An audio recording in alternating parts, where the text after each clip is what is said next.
İnsan niyə ölümdən qorxur? Qaçılmazdı axı. Çünki insan ölümdən qorxmalıdır.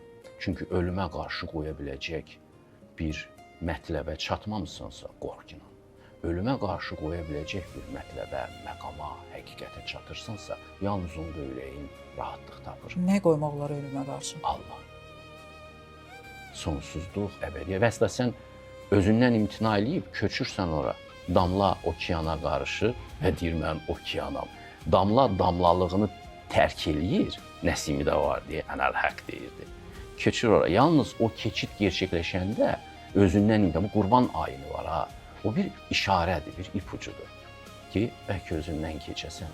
Nə qədər ki, özündəsən, özündən keçirmirsən, o həqiqəti dərk eləyəmirsən və sakitlik də yoxdur sənin üçün. Biz sübuta yetirə bilmədiyimiz şeyləri necə özümüz üçün mütləq həqiqət Bunlar sübuta yetirilə bilən şeylərdir.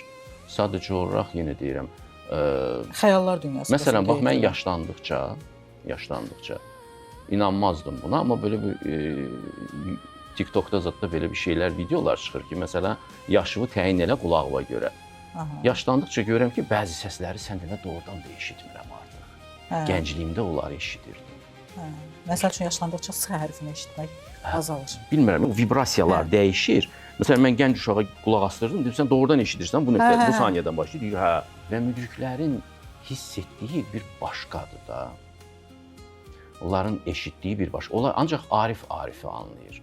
O bir adama onlar heç nə sübut eləmirlər.